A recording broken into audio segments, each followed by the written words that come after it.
What do you do if you have a pair of jeans where the waist and the hips fit you real well, but the bottom hem is just too wide? You chuck them or do you fix them? I'm Carrie, and I'm going to show you how to fix them today on So Darn Fun.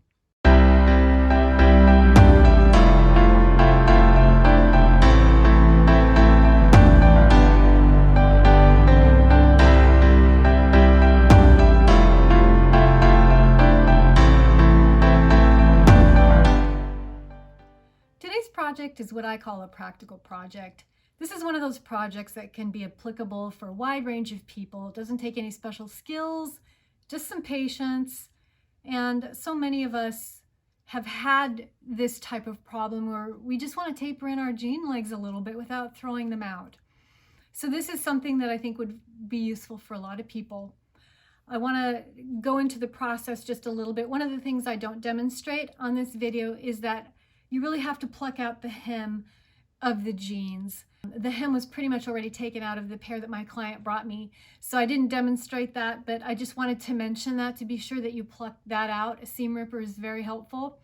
Also, the jeans that were brought to me were laid right side out and laid another pair that she brought that she liked over the top and marked them. It was easier for me to do it this way because sometimes when you turn them inside out, the inside hem of the legs kind of flap around and they take away from being able to lie it pretty flat and get a good marking. If you have a pair of jeans, you want to try them on inside out so you can pin those seams better, then feel free to go do that. But this was the way that I did this pair of jeans.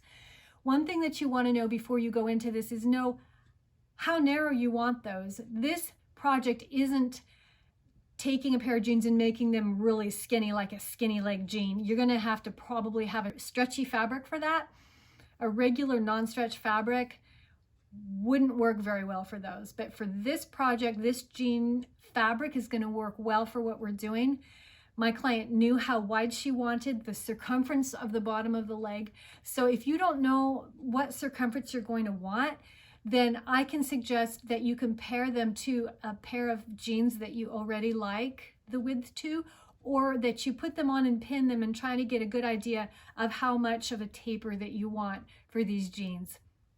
If there's something that I have forgotten in this video that you think would have been practical for me to cover that I just overlooked, sometimes it's easy for me to overlook things, steps that other people might find useful, please leave a comment and I'll try to address that. I apologize if I overlook anything, but I hope that you find this video useful and that you're able to get the perfect width on your pair of jeans so that you don't have to chuck them.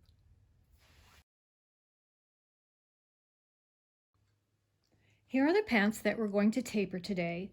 Luckily, my client had a pair of pants that had the width of leg that she preferred, and I was able to lay them over the top of just one side and mark with pins the width and the taper up to probably about the knee. Now the outside seam is laying right on the outside here, which is great because I can fold this in half and the measurement on the front is going to be the same as the measurement on the back, and I can just mark at each pin like this all the way up. But on this side, we see a little bit of a problem because the side seam is actually right here. You see it kind of rolls to the front a little bit because the back of the jeans are just a slightly bit wider than the front. So what I'm going to do here is actually measure. Let's take this pin right here. From this pin all the way out to the edge is about 1 inch. I'm going to split that in half, which would be 1/2 inch. So from the seam, I'll mark 1/2 inch here, pull the pin out, and then mark 1/2 inch from the seam to the back.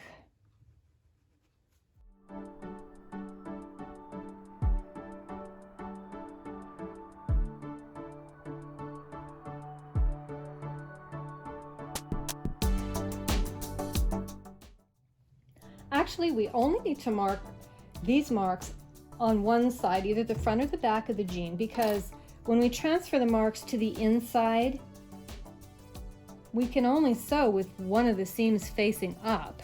So we don't see both sides at the same time. And when you go to sew it, you'll understand what I mean. But we only need it marked on either the front half or the back half. So I don't have to worry about marking the front and the back like I was saying. So let's just do the front. I've got the marks already on the front, and we'll just draw a line that matches these marks, tapering off into the seam. And I duplicate it onto this leg by doing it like this. I measure, let's say, 1.5 inches up, and I see that it's 1/2 inch in. So I'll go over here, 1.5 inches up, it's 1/2 inch in, and I'll make my mark. And I just do it like that. About the same there.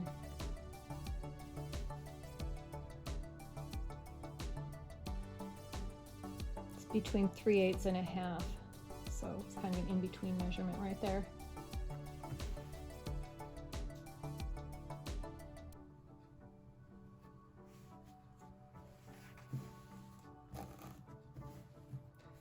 And then I can see that it, right about here, it tapers into nothing.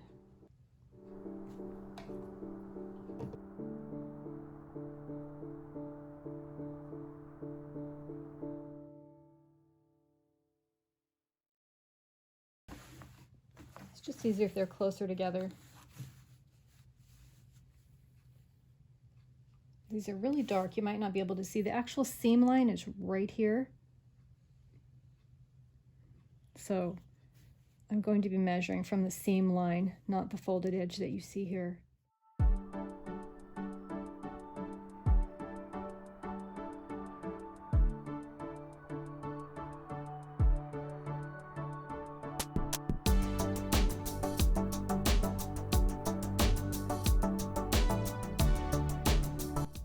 Now I would gather there's lots of methods for transferring markings to the inside. I don't have any fancy tricks. This is how I do it. I just put straight pins on these marks here. Every, I don't know, 1.5 inches, 2 inches.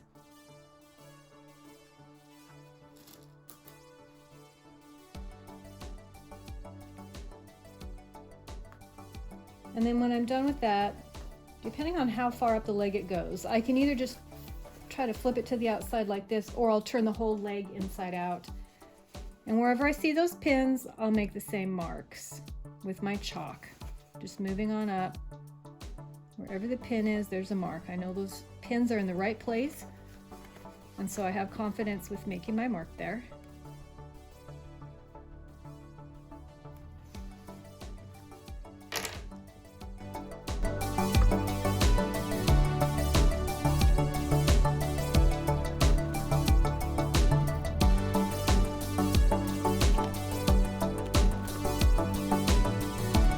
On this seam, it's top stitched down, so it's probably going to do better if I pluck that out before I mark it. Otherwise, the markings are on this seam that's already laid over. So let me pluck that out real quick. Handy dandy seam ripper. It's my best friend. Oops, I dropped it. All right, here we go. I can see it on the back. If you can do it from the back, these stitches tend to pull out a little bit easier.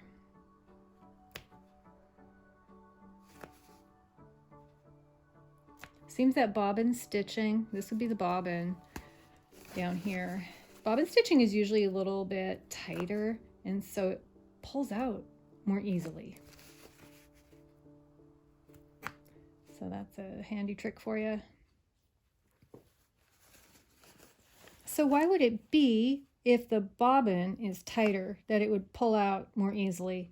Well, if you can imagine that the bobbin, if it's tighter, it's actually laying more straight, more taut across the seam, pulling the needle thread down. So if you can imagine the needle thread is on top going like this, and the bobbin thread is on the bottom going a little bit more straight. It doesn't have to pull out of the fabric. So get that visual, it makes sense. And that's why.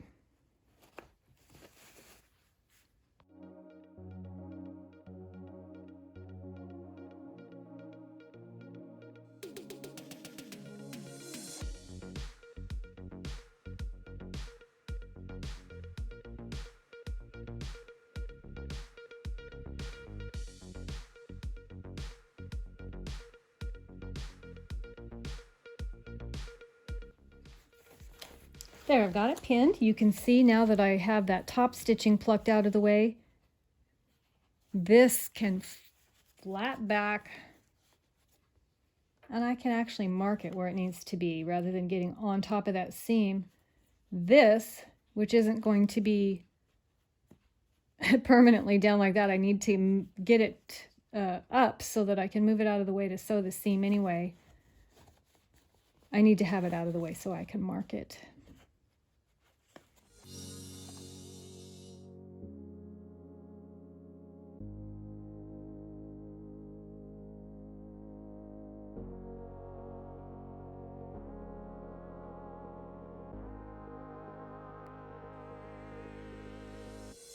Now I can take all these pins out. They are not needed anymore because now I need to turn this leg inside out and redraw these lines nice and straight.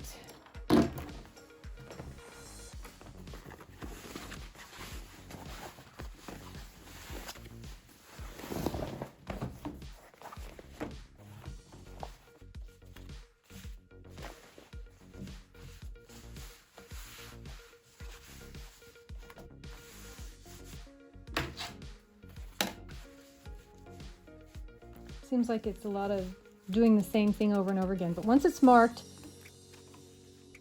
the rest should go together pretty quickly, I would think. That seam keeps hiding what I'm doing, so I don't know if it's very clear or not.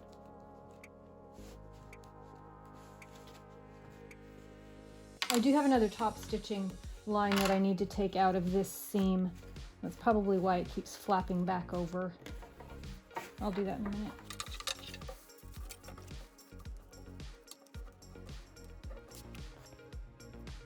Now that this top stitching line is released, this is the one that was closest to the seam. This will open up and then actually lay nice and flat so that we can stitch on that line.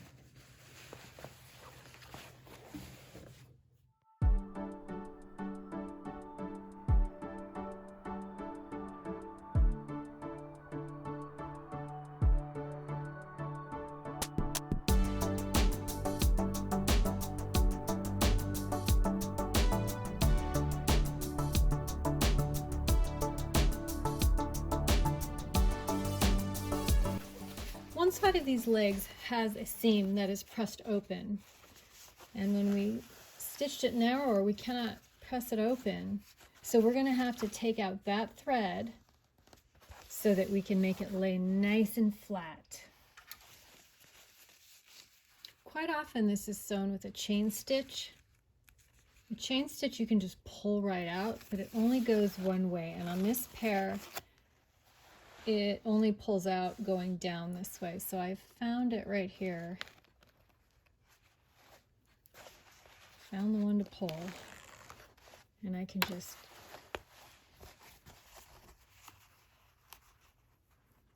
it gets stuck sometimes if you pull the back one. Release the front one. If you can't figure out how to do this, you can go ahead and pick it out with your seam ripper, but it won't slide out like regular stitches. It's a harder process. So if you can, especially if you have a magnifying glass or something where you can get a really close look up at these stitches, you can kind of see which way they go.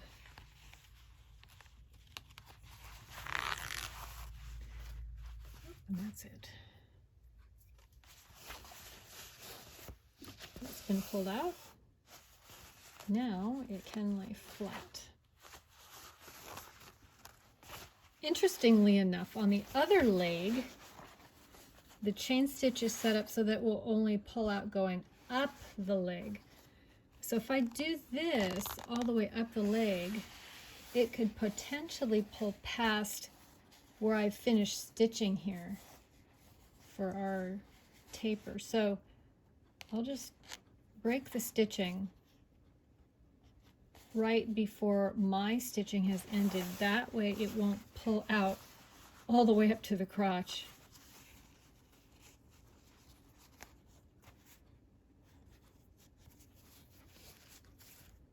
I've lost my end. There it is.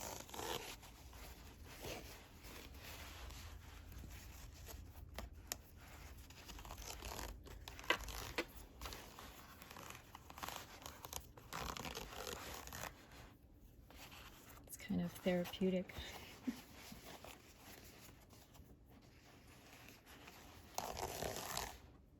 There we go.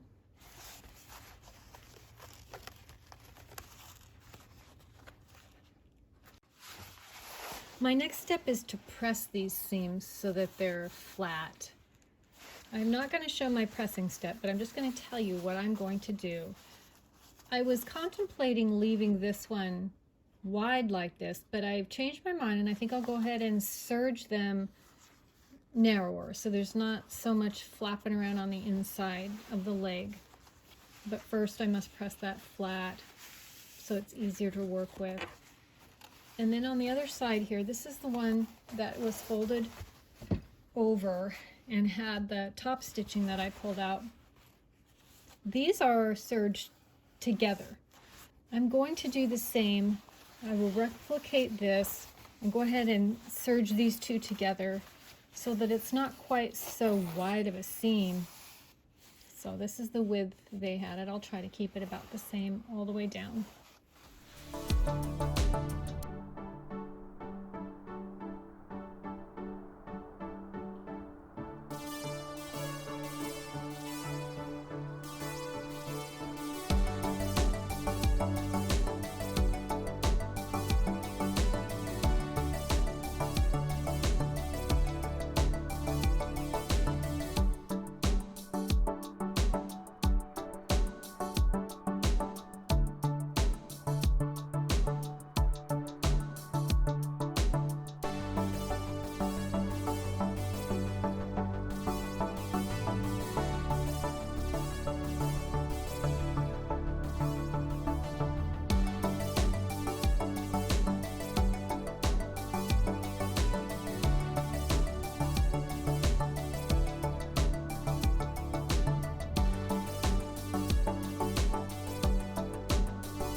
Now that I've got the seams all pressed, it's time to replace some of that top stitching from the inner seam.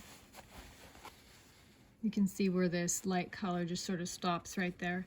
I have found a top stitching thread that I have that's almost the same color, so I'm going to use that. If you don't have top stitching thread, one trick that I have used in the past is to find regular thread color that you like and just double it up. You can either spin some off onto a bobbin or get 2 spools of it, as long as you can set your bobbin up to be threaded through your machine.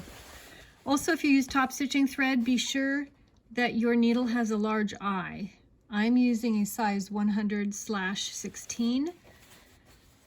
If the eye is too small, it pulls on the thread. The thread isn't able to slide through it easily.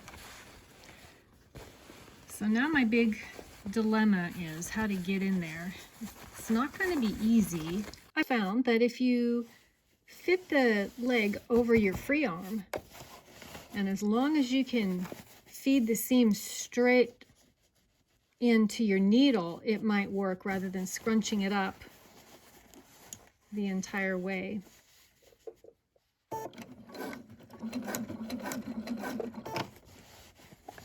Just have to kind of pull it off the end there every several stitches to make sure that it feeds straight.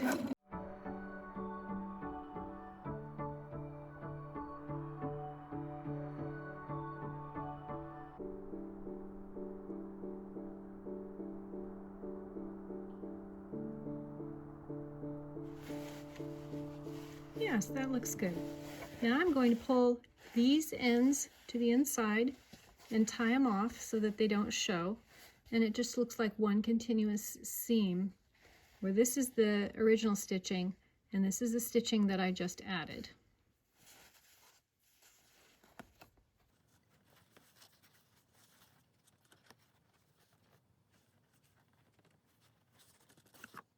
Now one more time for the blue top stitching. So same process, I will do both legs, but I will only show the one.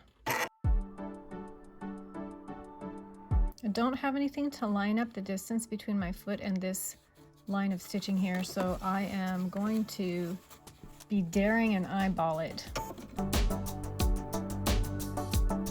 If you didn't want to do that, you could always draw a line, measure what distance it is, draw a chalk line, and just follow the line. That'd probably be a really smart way to do it.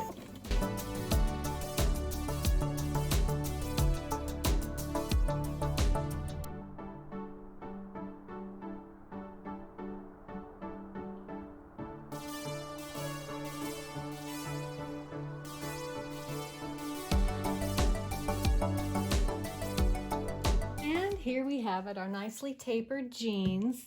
The only thing I have left to do are hem these because she wants them hemmed 1.5 inches up, but that's for a different video, not today. But I like the way they turned out. This is going to make her very happy and be just like her other pair of jeans that fit her perfectly.